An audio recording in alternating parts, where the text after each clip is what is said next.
Welcome to another episode of Pound for Pound Boxing Report, episode 498, excuse me. Um, I am your host, Michael. Joining me this week, Daniel from Four Boxing News and the Inscriber. What's going on, Daniel? Good evening, You're on mute, everybody. Daniel. Yeah, cool. Gail from nyfights.com and Gail Falkenthal on boxing. Unfortunately, she has other obligations that kind of really more important than doing this podcast. So she won't be on with us this evening. For those who are new to Pound for Pound Box Report, Pound for Pound Box Report live YouTube show podcast discussing all things boxing. The motto is when boxing is good, we'll talk about it. When it's bad, we will talk about it. Bottom line is, if it concerns the sweet science, it will get discussed.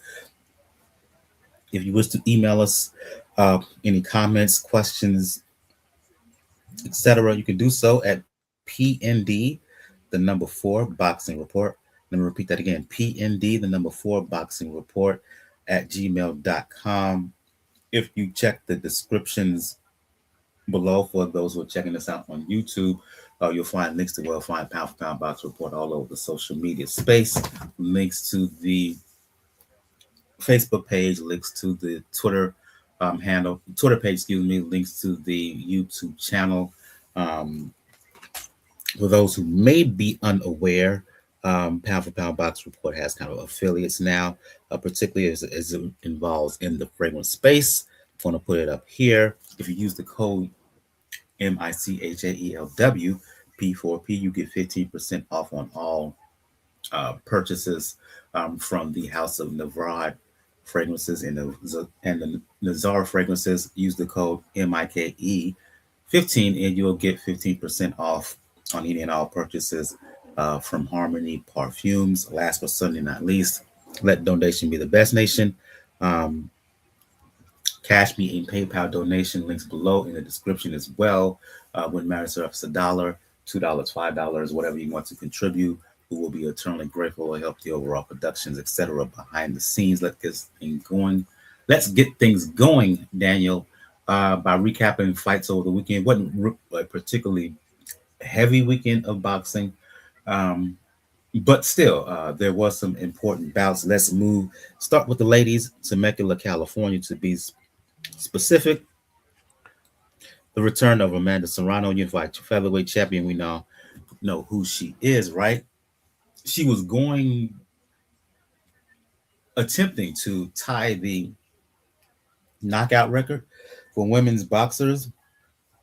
Fought an Argentinian lady by Lucrecia Manzur, and beforehand, it was pretty much anticipated that it would be relatively easy work for Serrano. Daniel did not turn out to be the case, as Manzur was the aggressor, um, busier, more active, had a lot more pep in her step as far as I was concerned. An argument can be made that Manzur swept the first half of the fight, right?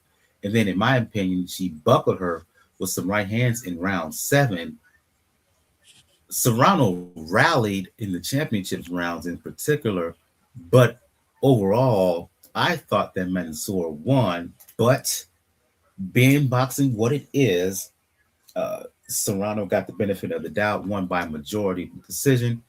In my opinion, having found video of the fight to watch it over, um, I respect Serrano for who she is and what she has done, but she did not win that fight. And you know how you can tell she didn't win that fight during the post-fight conference interview, right? She talked about how she wanted one more fight, but after that, she went on her social media platforms and said she wants to discuss her future with her team. That means to me not only that she maybe thought that she didn't win that fight, but B, Father Time has caught up with her physically. The 37-year-old Serrano is just feeling Feeling the toll of a lengthy career and of the age, and also what Mansour was putting on her the night of the fight. Your reaction to what you saw? Well, First of all, this fight was on TikTok Live. If you're trying to watch it on TikTok Live, it was an experience. Luckily, Oh, let's it's not. luckily, like I said, the It's fight also just the did stream on trash, YouTube. the trash announcing first and foremost. Oh my gosh, do better, do better, MVP. Get some folks who actually know what they're talking about when discussing boxing. That's all I'm gonna Yeah. say about that. Well, that's the thing. Look, on the YouTube broadcast, they did have, remember, Christina Poncher, Raul Marquez. So they had people that were talking about her. That's the stream I saw. And to put it bluntly, this it's a situation where both father time caught up, but not caught up enough for Serrano because for the first half of the fight, she was fighting Mansur's fight, but it wasn't out of sloppiness. It wasn't out of the fact she couldn't figure out. I think she had the knockout in mind for the first half of the fight. Try to get out quickly, thinking that Mansour was going to run into a punch. But the thing about it is, remember, Mansour was the shorter, overall smaller woman than Amanda. And Mansour luckily fought enough to negate a lot of the reach advantage and the height advantage that Serrano had. Mainly throwing what a lot of Argentinian fighters tend to do, like a looping overhand right. Not so much of the torque that Marcos Maidana threw, but enough where you can see that Amanda didn't really catch on to it really quick. And it took the second half of the fight for Amanda to fight her fight. Like keep the distance, do measure counter punching when she have to, and if you have to get into a firefight, get out of it quickly as possible. And she did that in the championship rounds. Now, was this more of an advantage because this fight was 12 rounds rather than traditional 10 for women? Judging by the sport cards, yeah. But this is a situation where, like I would make the case, I still make the case that when it came to the Katie Taylor fights, Amanda won the fights but lost the decision. Mansour won the fight but lost the decision. And I don't know if it was just mainly that pressure Amanda felt from getting the knockout, trying to make history. But first, like I said, she put in the post that she has to talk to her team. Second, she didn't show up, if I remember correctly, she didn't show up to the post-fight press conference. So a lot of times when that happens, it's mainly because you were hurt a lot more than you were leading on. And that's the main part of it. Oh, look, we saw a comment. Okay. Sup, Enigma? I'll finish what you're saying, and then I'll post a comment, and then you can respond. Yeah. It's mainly an interesting scenario in place where Amanda, you can tell Amanda is going to get caught sooner or later now at this stage. She is 37. She has fluctuated through many divisions weight wise. That will eventually catch you.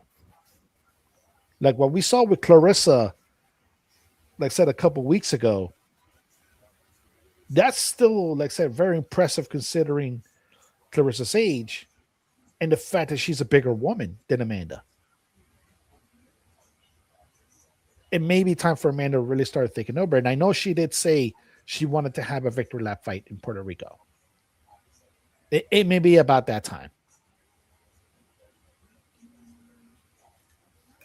I'm going to post the question right here from Enigma. He asked Daniel, "Hey, what's up, everyone?" Basically, "Hey, what's up, everyone?"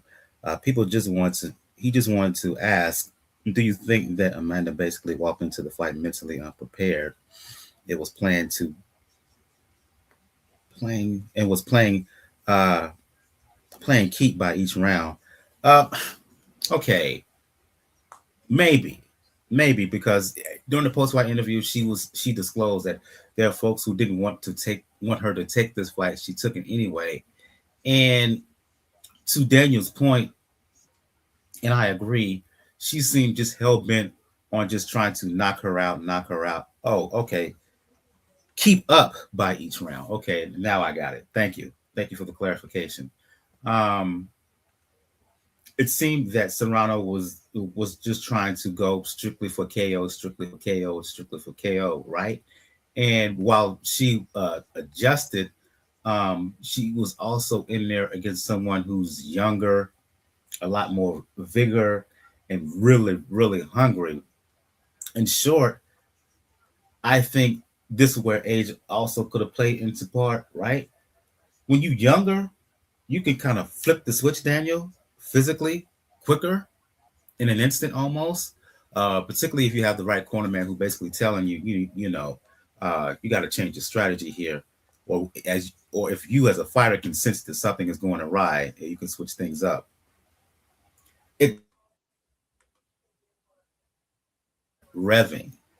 That's the troubling see that I with Serrano. Your thoughts, your response to Enigma and his question.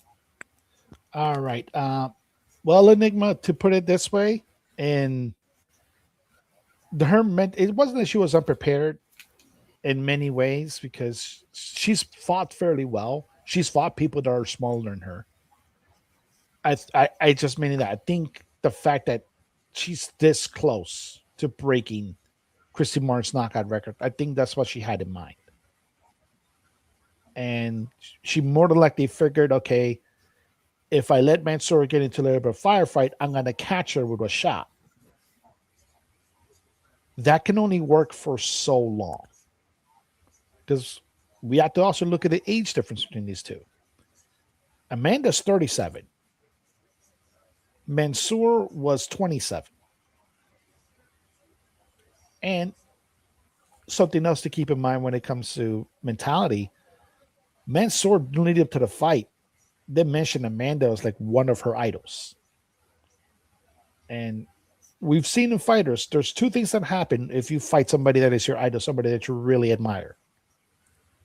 You either fight more tentatively because out of unfortunately overdue respect, or you try to go balls for the wall, try to make your mark. Manzur did the latter, but luckily for Amanda, she didn't look like to have enough power to hurt her. But hopefully, like I said, Amanda does sit down. They do a Victor Lab fight in San Juan or Ponce. There's many Puerto Rico, and she said she doesn't need to keep doing this. She's made enough money and she has the accolades to not keep doing it. So hopefully she gets to run into the sunset on her terms. Nick will follow up by saying, I think throughout the fight, Amanda had pre-planned to start throwing bombs in hopes for that quick KO, and it cost her pacing in the fight, and that's at least how he sees it. Okay, she's gonna have one more fight according to her. At least that's what she said immediately after the fight. There's an expectation by some in the boxing community that's going to be against Baumgartner. Are we sure that in her last dance, if you will, that we will see a fight between Serrano and Baumgartner, Daniel, or will Team Serrano try to move another direction? It's going to depend on the weight class. And I said, Enigma, part of me said a variation, I think, what we both said. She has going in with the fight in mind because she did make the adjustments in the second half of the fight. She did make the adjustments. But also with age, the Amanda of 2 years ago, 3 years ago, would have made those adjustments 4 rounds earlier. But when it comes to Baumgartner, she wasn't this, like I said, she wasn't overtly hurt in this fight with Manzur. So I could see her mainly out of pride do that fight. But she did say she's going to talk to her team. And if she's going to talk to her team's probably going to say, don't risk it. Get something quick. If you want the knockout record, we can find somebody that'll be a good, clean knockout. And then you get to ride after the sunset on your terms. But Amanda is a very proud woman. Sometimes a bit too proud. And that pride might lead her to Bumgarner. The main variable is going to be what weight class she's going to do it under.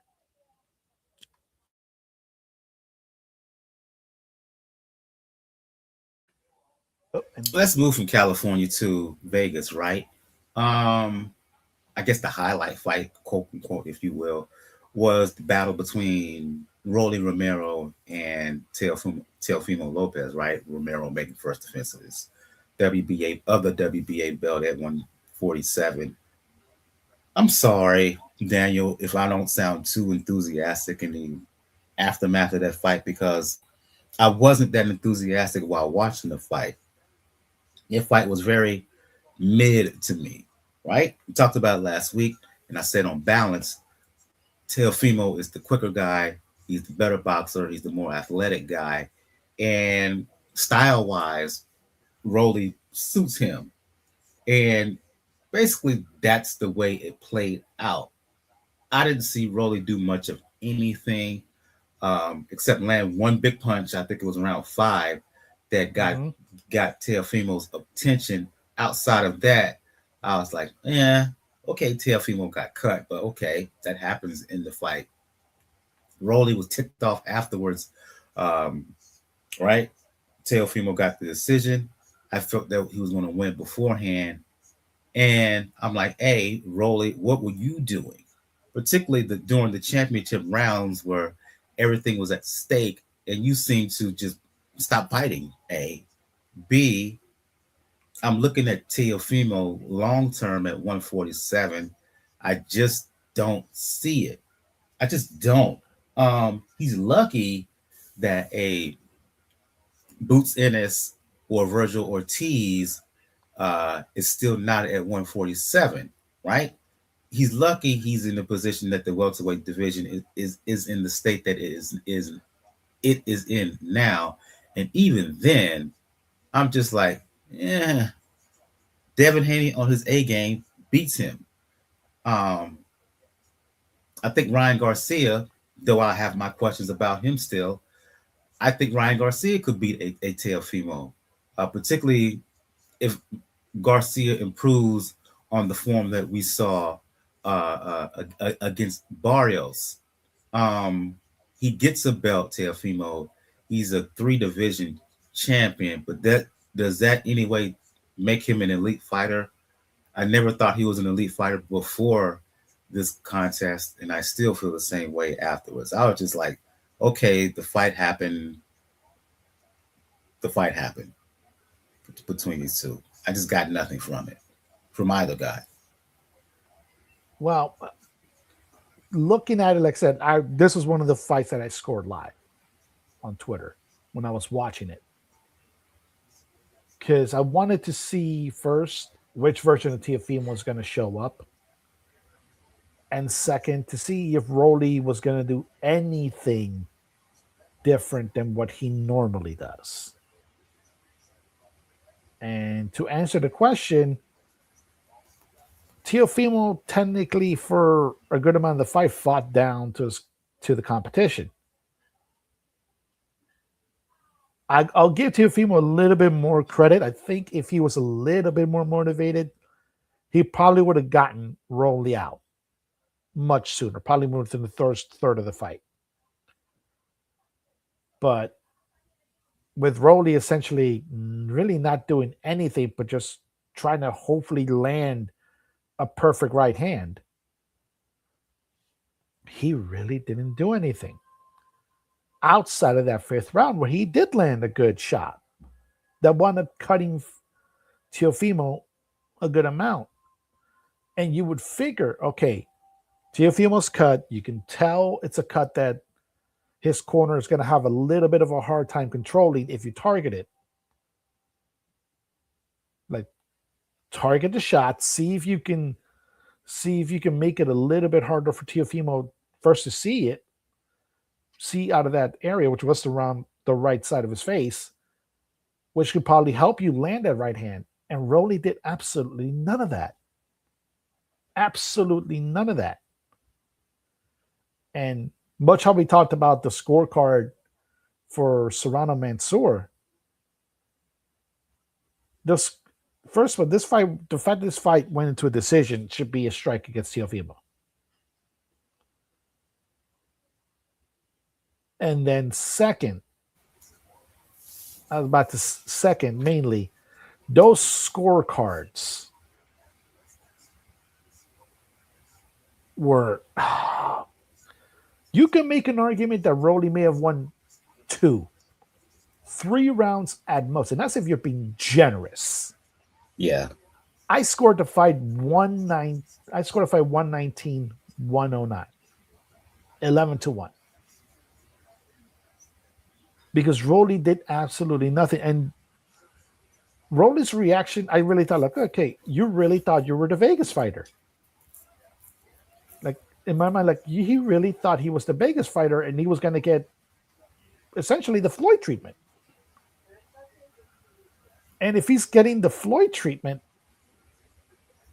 you would think that he would probably eke out a win. He almost did. If the scorecards were to be told you, but even Mr. Magoo can see that Teofimo just breezed through this. But unfortunately, this is the detriment of it. Yes, you've won the fight, you won the belt in the third divisions, but you won the belt off Rolly. And that doesn't really speak a lot as far as what you're saying in the division, unfortunately. And I agree. Teofimo right now is very lucky that Boots, particularly, is no longer the division. Because Boots would have probably given him a similar fight that Shakur did. Virgil might have given him a little bit more of a chance. Put even more hurt on him. Yeah, that's the main thing. But Virgil, it might be a little bit more in his favor because if Teofimo's forced to bang, he will. But Virgil, once he gets going a little bit, it's hard to stop the guy. We have to admit. And I don't know if Teofimo can move around at this weight than he could at 135 or 140. That's the other thing. Like, you can clearly tell that a lot of the movement, particularly at 135, that he had, it's not there. And it's not because of age. It's because he's carrying 12 more pounds. And folks, weight classes matter for a reason. This is one of those reasons. 12 pounds, when you're not used to moving that around and your style is dependent a lot more of your agility and your timing, it does not help. It does not help carrying that extra weight. And yeah, Teofimo's kind of lucky that the division is at the state that it's in right now. And more than likely, he'll probably try to gun for the winner of the Ryan Garcia-Conor Benn fight. And I mean, go ahead. My bad. No, go ahead. No, go ahead. Sorry. I mean, if everything is fair, Teofimo's next fight should be against Catterall. And can you guarantee right now if they were the fight that Teofimo beats a Catterall? I'm not.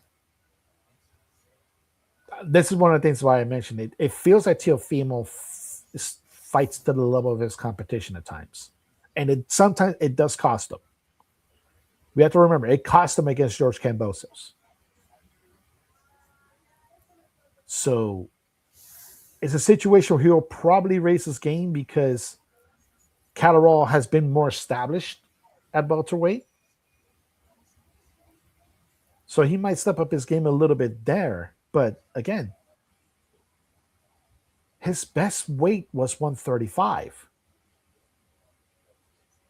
And he's carrying on 12 more pounds. Now, granted, let's be fair also, he probably can't make 135 even with a UFC style weight cut. But he can still make 140. Let's just keep it a buck. He left to go to 47 because he knew as long as Shakur was there or is there at 140, no, it ain't happening, Captain. Yeah. But and guess what? Shakur, within probably 1 or 2 years, Shakur's going to be there. And what's going to be the plan? And what's going to be the plan for Teofimo at that point? Go up to 154, 160, where you're carrying now 25 more pounds than what you were in your and at your best weight against people that can actually bang. That's the difficult part of it. And I don't know how they're gonna. I know they're gonna move towards unification. At some level, they're gonna move towards unification. But sometimes, when it comes to Teofimo, you're gonna have to get away from a lot of the team that you have there, especially your dad. Because if your dad, if his dad's telling him, no, you got to do this, what wait, no, you have to do it. Like this fight is evidence enough. Like, okay, yeah, you beat Rolly, but a wet mop could beat Rolly. Let's be fair. He cannot and will not beat an elite fighter, not just because of his how he fights, but because of his corner and his dad. His dad is not a world class trainer. Full stop. He ain't. I'm starting to think actually, you know who Teofimo should actually call? Granted, we know how his career went, but it had a little bit more success. He probably should call Danny Garcia from Philly because we know how Danny's dad was. Teofimo's dad is pretty close to that level as far as the personality and the obstruction. They're two And peas in the pod. The difference is, yeah, you're right. Because given how Angel Garcia could act, how belligerent he was, and how ignorant he was, Danny maintained this discipline and he was able to shield himself, for lack of a better word, from how the rhetoric and the actions of his dad. Teo Jr. can't do that with his dad right now. He can't. no, He ain't that built like that, for lack of yeah, better saying. yeah, that's unfortunately the part of the dynamic. Like he wants to be friends with his father, and he wants it to be like a friend relationship. Danny knew at a certain point, even though like he didn't leave his dad as a trainer because he was that loyal. And if you know the story, overall story, Danny Garcia and Angel Garcia, you can understand why. But also at the same time, Danny knew when to turn off, saying like, "Nope, that's enough." Teofimo doesn't do that because Danny looks at him as a father, but also looks at Angel as a bit as a man. He knows when to cut off certain things. Teofimo does. Teofimo's not that with his father. He wants to be friends with his father. Because, well, the reason part of it, Daniel, is because Teofimo is more like his father than he thinks, given some of his past comments and rhetoric and whatnot. Danny, personality wise, is nothing like Angel, at least from what we've seen publicly. Nothing like him. while Teofimo you cannot say uh, uh, um, the same. So again, um, I congratulate Teofimo for winning, but does this move the needle in terms of how I feel about him?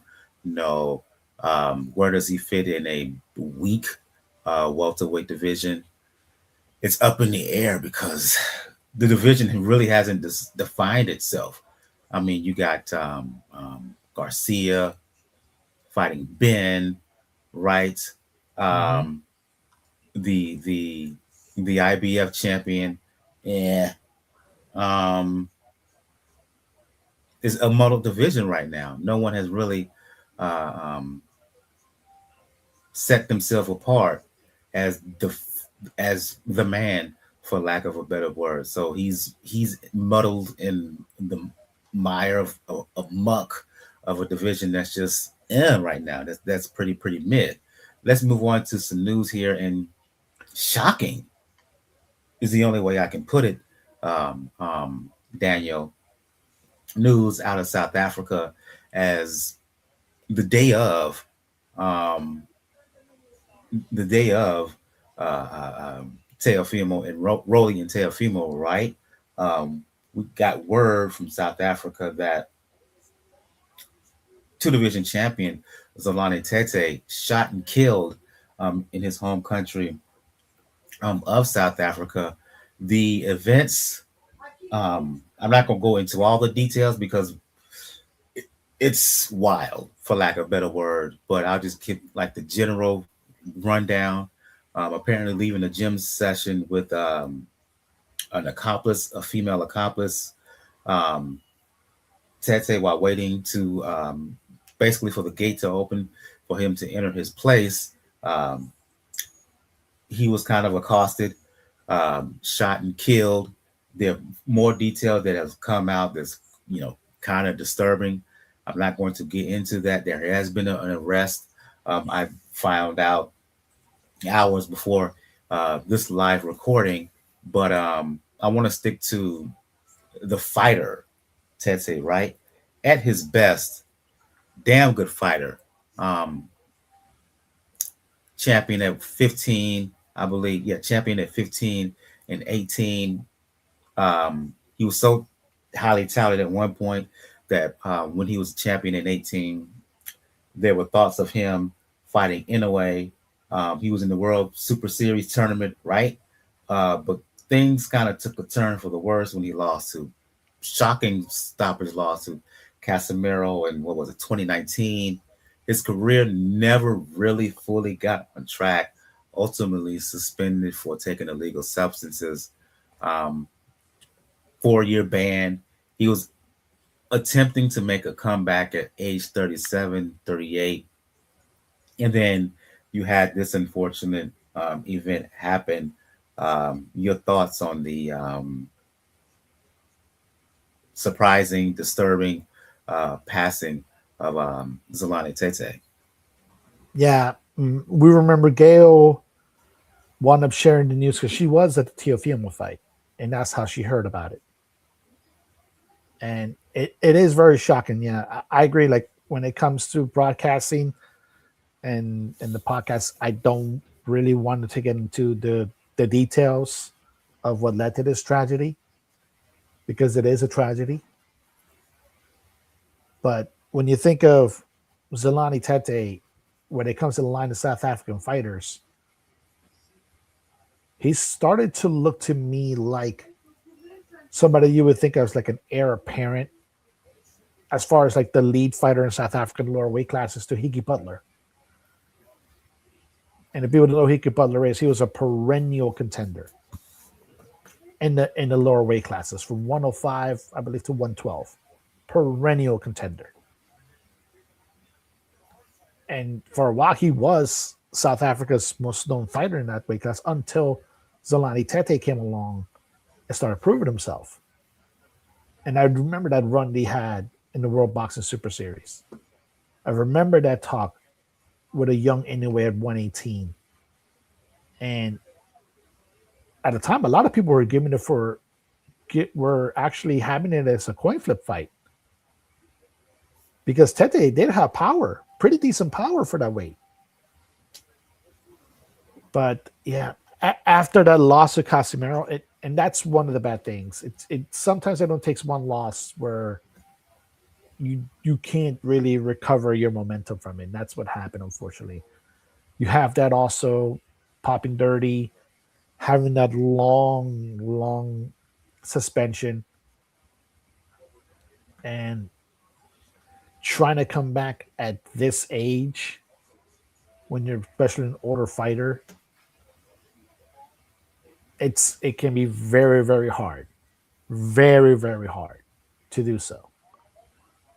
And we, like I said, we not know, we're never going to see if those, if he would have turned the clock the same way that Nonito Donaire did for a little while at 118.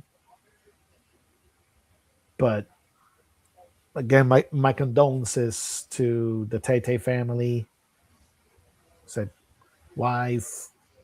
I do believe he may have children as well. His family, like hopefully, what's happening there doesn't become a circus. But I'm afraid it might will. It might become a circus, but hopefully it doesn't. And again, like I said, it's just another sad tragedy. Indeed, and I share your thoughts and prayers and condolences uh, to the family of Tete. Again, for those who are unaware, former two division champion Zolani Tete shot and killed over the weekend in his home country of South Africa.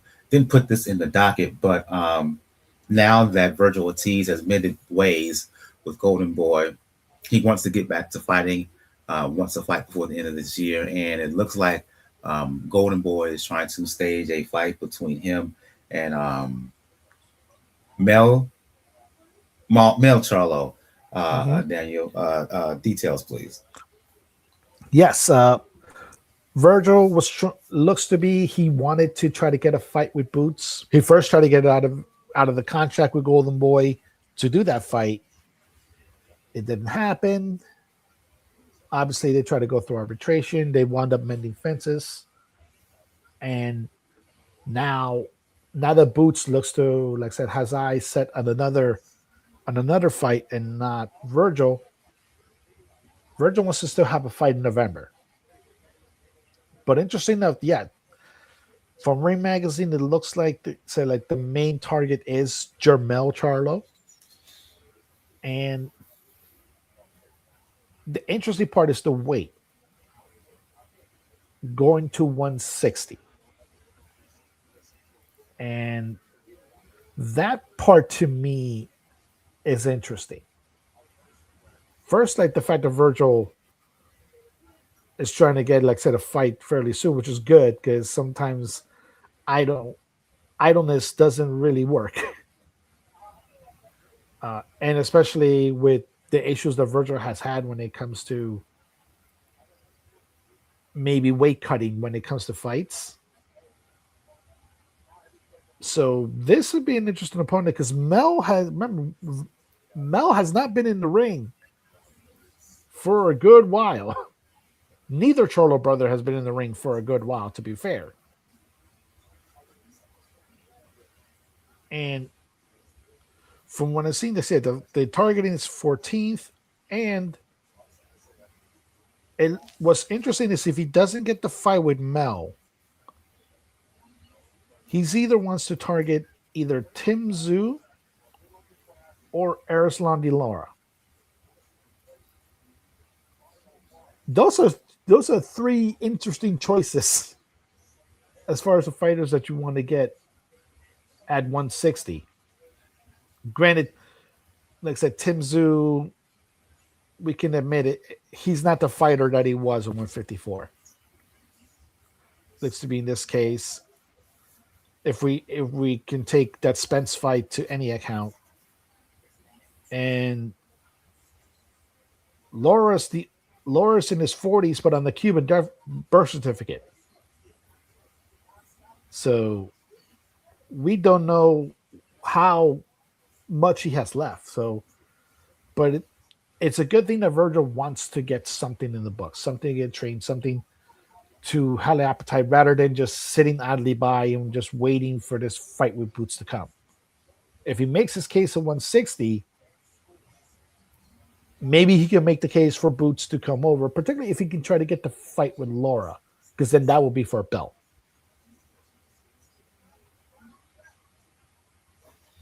Okay. David Benavidez, right? It looks like he has plans in place, not just for the rest of this year, but early next year, right?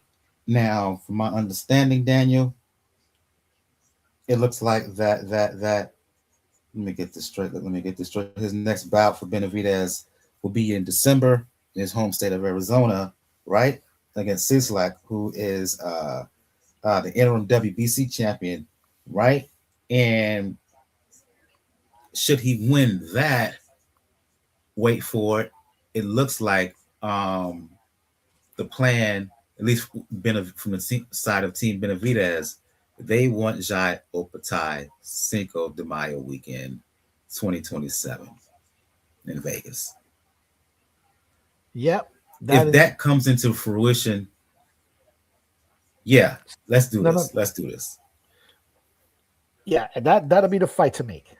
That'll be the Mm-hmm. fight to make. Obviously, a cruiserweight, and what it just the entire saga at cruiserweight. First of all,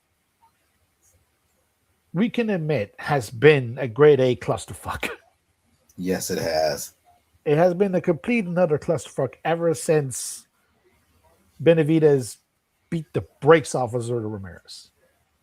It ain't even that, Daniel. It's been that way ever since Opataya chased quick fast money by signing with Zufa, and now he's without a belt, looking to make big fights. Ever since he Yeah, signed with Zufa, the division has just been, in hindsight, it was not the wisest decision to make. it wasn't. It wasn't at all. That's the interesting part. Okay, we get what Opatai did. Like he went after money, and we all thought that, like say, Dana White thought he could probably bully the sanctioning bodies to bending to his will. He quickly learned that the IBF does not play those games, and they stripped Jai Opatai, and now like they're trying to either through court or through arbitration try to get him reinstated as a champion. It's one of the reasons why the opponent that Jai Opatai has was originally supposed to be David's opponent. In fact, like I said, the fight announcements I think were literally made within hours of each other on the same day. That's what makes it a complete utter clusterfuck. And of course, Don King being involved. That also plays a factor. But if we get that out of the way, and if egos can be put aside, and this means Dana White specifically, because I don't think any barriers would be either Jai Opatai or David Benavidez. When I'm talking about egos, I'm strictly talking about Dana White. If he can get his ego out of the way, then you have a really big marquee fight for Cinco de Mayo weekend, especially as David really wants to establish himself as the heir to Canelo, as far as being like the Mexican fighter that is going to be guaranteed. He's going to fight Cinco de Mayo weekend and Mexican Independence Day weekend. Hopefully, this becomes the case on it. And we know David's already putting in work. He's already in the gym. He does like to be in the gym, and hopefully we can get this done. But unfortunately, I said the ball is in Dana White's court. And sadly, if the other major clusterfuck involving Dana White, which is the Joshua Fury fight, is any indication, I don't have high confidence that he'll keep himself in check. For those who are unaware about this situation with Joshua and Fury, I wasn't going to discuss it because I didn't think it was. There's nothing definitive.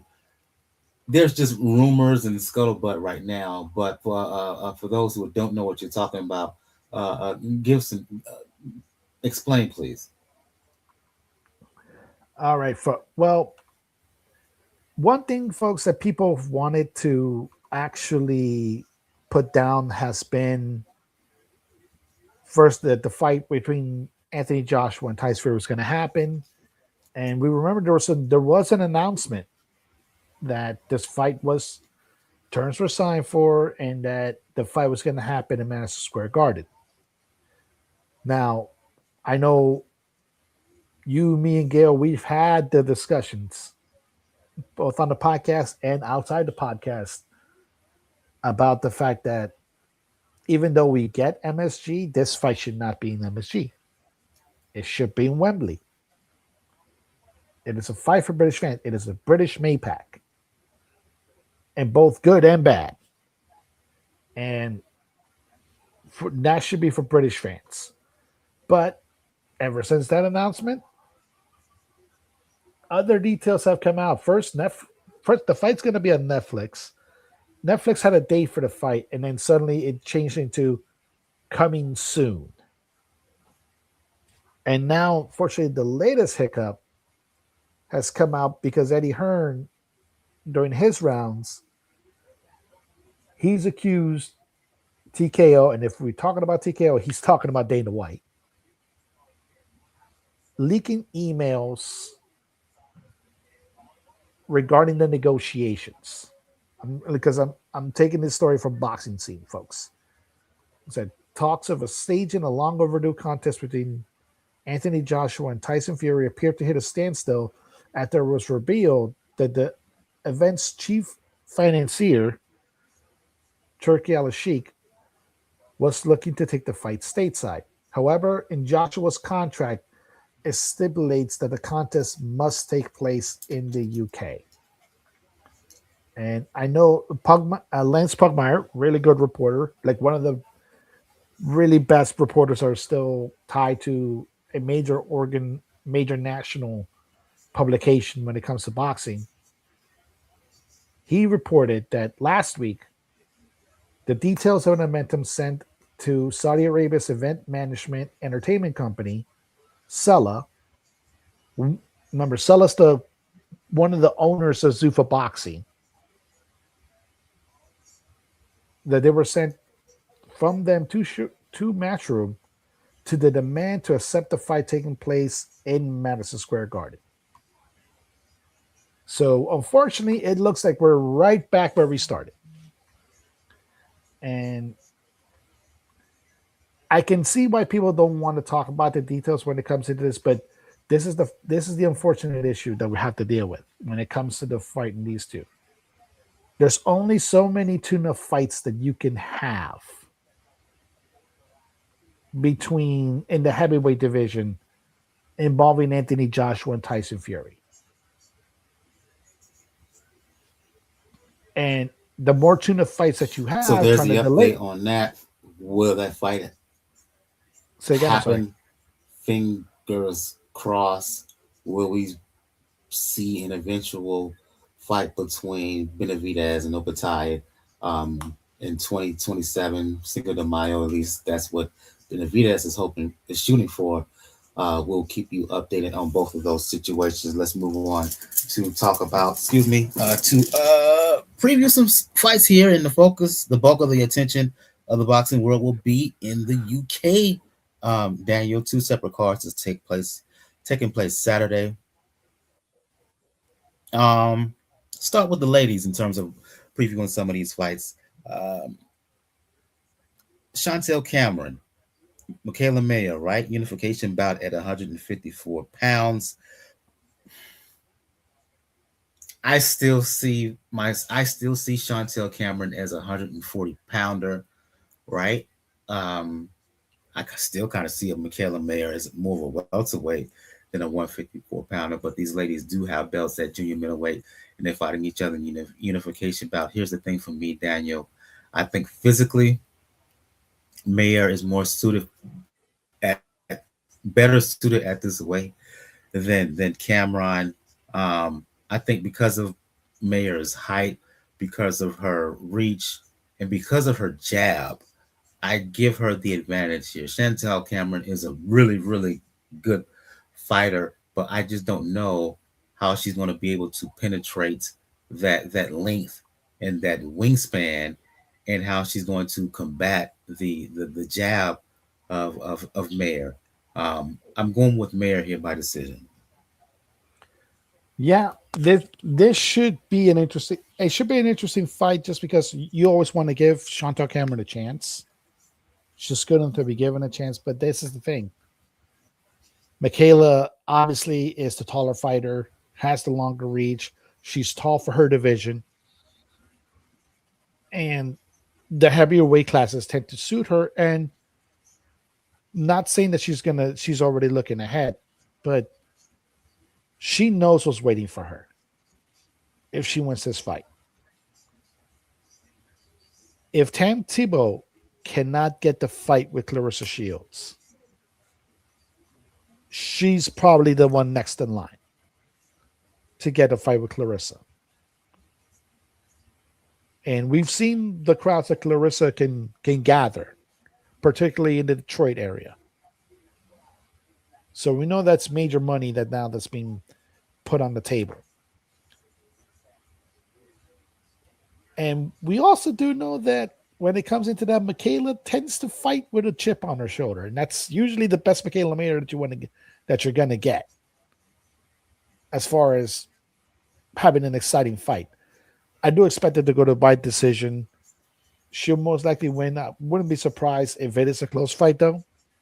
But Mikaela should win this out, and we have to see. She is in the running for the Clarissa sweepstakes. On the card, Caroline Dubois defending her unified lightweight titles against a lady by the name of Moore. From what little I've seen of Moore, solid fighter, but I think Dubois is the more explosive fighter, the bigger puncher, the more athletically gifted woman. My only concern about Dubois, she's changing trainers, right? I liked her with Shane McGuigan. I like the improvements that she made. I wonder, has it been enough time for a period of adjustment um, heading into the title defense? Is this the first or second fight with a new trainer? I forgot. First, Ah, yep, folks. If you are longtime listeners to the program, I have a rule in place when it comes to fighters and trainers. You're not going to see the end result until at least you're three fights in. Luckily for Carolyn, she has a fighter that in front of her more that is serviceable, but also does not really is going to pose much of a threat as far as power, as far as skill, as far as footwork. This should be an easy fight for Carolyn Dubois, who herself once said wants to raise her profile up in that manner. And I believe she probably would. She likely will. I wouldn't be surprised if she gets a knockout in this fight. But yeah, once you change trainers, folks, remember you have to give them at least three fights to see if any of the changes, any of the different styles of training take hold. In the first fight, if it's just the first fight, you're still probably going to see a residual effect of her with Shea McGuigan. Granted, I do agree with Mike that she probably shouldn't have left Shea McGuigan, but sometimes happens with fighters. Some fighters feel like sometimes they got to expand, maybe change perspectives when it comes to what they want to do or how they want to be trained, and that sometimes is a benefit. We'll admit sometimes that is a benefit.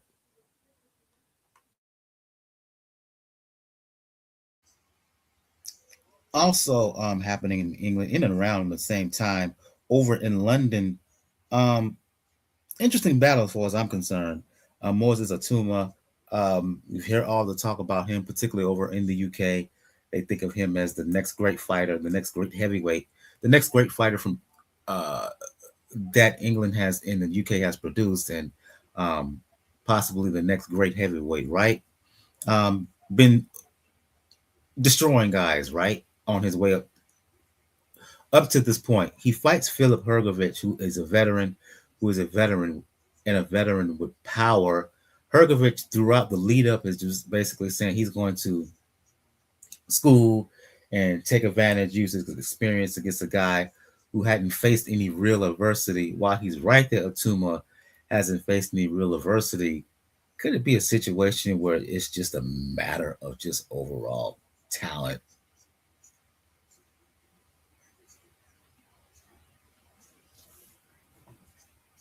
It should be. It should be because this reminds me a bit of how Anthony Joshua won his first title. Interesting enough, again, also the IBF when he pretty much was handed Charles Martin on a silver platter. Wait a minute now. To be fair, Hrgovic is miles better. Like I gonna say miles, but he's better than Charles Martin. That's what I was about the point I was going to make. It's similar, but the difference of it is a. Luckily, Joshua at that point did have some adversity. You have to remember the Dillian White fight That's right. because that fight, Dillian White had a chance to beat him, and that helped him enough. Where with Charles Martin, he knew he couldn't really take a slouch from this fact. Moses, for the most part, has not had that, and you're going up against somebody in Filip Hrgovic that has been a perennial contender in this division. And it's not like Hrgovic is an old man either, not like an older man. He has been around for a while, but among the heavyweights that have been contenders, even on the lower side, he has been one of the better ones. So this is a big, big step up for Moses. I know some people that are thinking, oh, this is going to be clean sweep. Moses is going to blitz by him. Youth and exuberance is no match for old age and treachery in some aspects. And if you're Hrgovic and you are this close to finally having legitimacy as a world champion, I don't think he's going to slouch if it. In effect, folks, I'll say it here. I think Moses will win by decision, but I would But not I be think Hrgovic is surprised. going to give him a really good fight. Yeah, and that's A what I'd really say. good fight. I am not going to be surprised if Hrgovic pulls the upset, but Moses should win. That's a key word. He should win. But that's it. That lack of adversity in the previous fights, and plus a much more of an experienced hardened fighter in Hrgovic. Moses should win based on youth, but I will not be surprised if Hrgovic pulls it off. I agree. I think he's going to make. He's going to force. Uh, he's going to force Atuma to answer some questions he's never had to ask about himself. I think he's going to force Atuma to dig deep, and I wouldn't be surprised if Hrgovic was actually um, get a Hrgovic wouldn't. I wouldn't be surprised if Hrgovic doesn't get Atuma's attention, if not hurt him once in this fight. Based on talent, Atuma is the more talented fighter, but it ain't that far off in terms of the comparison between Joshua and Martin back in what was that 2016, I believe it was. Mm-hmm. Almost 10 years. Well, actually, yeah, a little over 10 years ago. Well, 10, yeah, 10 years ago, right? Um, but interesting fight. I'm going to watch it for sure, and I want to see how this battle uh, plays out. And I think just looking up. I think on that note, I think we're going to end things, Daniel. Not a long, super long episode. But I think we got everything accomplished. I know Gail isn't here, but I'll give out her handles where to find her if you want to talk boxing. You can do so on Twitter, Gail Falkenthal on boxing. She also has a YouTube channel here by the same moniker, by the same name, Gail Falkenthal on boxing, where she interviews boxing dignitaries. I know she recently interviewed Teofimo Lopez leading up to his win over Rolly this past weekend. You can also check out her writings over at nyfights.com. I'll go to you, Daniel, for those who want to talk boxing, for those who want to talk pro wrestling, for those who want to talk the NBA, especially all things Miami Heat. Let the folks know where they can hit you up. Yes, folks, you see it on the socials, Ruckus99 on Twitter. Not like I said, granted, I do try to keep it clean for Gail, but lady's not here. Fuck you, Elon. I'm never gonna call it X. And everything on there, Twitter, IG, Blue Sky, True Social, not True Social. I don't have that crap, but any of these somewhat sane social media networks, definitely see that handle there. And hopefully, folks, we're getting closer to Mexican Independence Day weekend. It's actually going to be pretty interesting what we're going to see. And even though it's another light weekend when it comes to the fights, do not be surprised if we have some interesting discussions when we review. Indeed, for those who want to talk boxing, music, fitness, and all things smell good with me, you know what it is. Brother JR at Brother JR on Twitter because, like Daniel, I refuse to call it X. Brother JRSC on IG and Blue Sky. And as I said earlier, Pound for Pound Boxing Report are affiliates with Navrad and Nazar Fragrances. Use the code MICHAEW P4P to get 15% off on all products. Fragrances, body care products over at Navrot Fragrances, 15% off on all fragrances over at Nazar Fragrances. And if you use the code MIKE15, you'll get 15% off on all fragrances over at Harmony Parfumes. On the next episode, we will do a recap of the doubleheader um, in Birmingham, England on the 29th. Chantelle Cameron, Mikaela Mayer, they battle it out in a junior middleweight unification battle. Um, on the undercard, Caroline Dubois puts the unified WBO, WBC lightweight belts on the line against Amelia Moore. Also, Terry Harper, she's fighting on that card as well. 10-round junior welterweight contest over in London on the zone. Okay, the Chantelle Cameron Mayer card, you can find that on ESPN Plus. Over in London on DAZN pay-per-view, you have Moses Itauma fighting Filip Hrgovic for the vacant IBF heavyweight belt. Sam Noakes fighting Dennis Moranchik on the undercard of that. We will also do a preview of the return of Andy Ruiz as he fights Damian uh, Kinba. If I'm pronouncing that name wrong, excuse me. Vito Melanecki fights on the undercard of that. That's going to be in Newark, New Jersey on the 4th of September. That's going to be on DAZN, and that's going to be a dual DAZN TNT broadcast on the 5th. The Swan Song of future Hall of Famer Katie Taylor as she fights for um, undisputed status at 140 pounds, fighting Flora um, Peely. So we will preview those bouts as well. So again, for Gail, who is not with us this evening, she has other and more important obligations. Um, so she has to deal with that for the time being. So for Gail, for Daniel of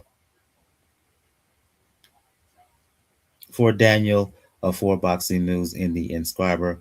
I'm your host, Michael. This has been episode 498 of Pound for Pound Box Report. Everyone have a good evening. Good night. Night, folks. Wait. Before I end matters, I have to say this. I have to put this. Um, Passing over the weekend that I must acknowledge. Um, Michael Wright. Um, if you are a fan of, like I am, the Five Heartbeats, you remember the infamous character Eddie King Jr. If you were a fan of the movie Sugar Hill, Michael Wright played the brother of Wesley Snipes. Um, Five Heartbeats, Sugar Hill, as far as I'm concerned, is a cult classic. Um, um, Quick word, Daniel, on the passing of, I know it's spelled King, but uh, Michael Wright, who a lot of us affectionately know or say Eddie Kane Jr. Of the Five Heartbeats. Oh, I didn't know that. Oh no. Oh no, I didn't know Yeah, that. he That passed hurts. away late Friday night, early Saturday morning. Um, his daughter announced on social media. Oh man, that one hurts. It's like I said, the Five Heartbeats. Remember, underrated movie, a perennial cult classic, and Michael Wright played a really, really good role on it.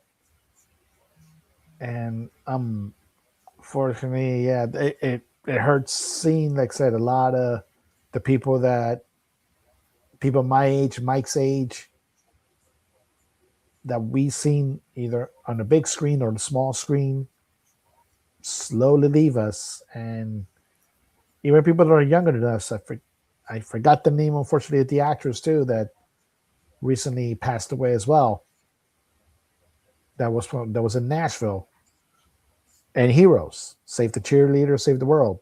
But it's fortunately we're seeing a lot of people that we've grown up slowly past to the hereafter. My condolences to, like I said, Michael Wright's family. Had a myriad of health issues over the last a few years, but it was still very surprising when I first heard the word. Um, Robert Townsend, who produced, directed Five Heartbeats, that was his movie. Um, he put out a very sincere, emotional post on social media commemorating his friend, other dignitaries within the acting world um, did the same, and you could not go on IG and Blue Sky, uh, and even Twitter without seeing a video of some form of fashion from Michael Heartbeats and the Five Heartbeats. Michael Wright from and the movie The Five Heartbeats. Whether yeah, I'll just leave it at that. And again, for those who may not have been aware, yeah, Michael Wright of the Five Heartbeats and the Sugar Hill, what I think is also an underrated gangster movie, um, passed away over the weekend at age 70. And I want to get that off, and I'll speak on behalf of Daniel. We here at Pound for Pound Boxing Report send our thoughts and prayers and condolences to the family, the friends of Michael Wright. So I want to make that note and acknowledge that before we head off. So for Daniel, for Gil, who's not with us this evening, this episode, this has been episode 498 of Pound for Pound Box Report. Uh, See you guys next time. Hopefully next week. Everyone have a good evening. Good night.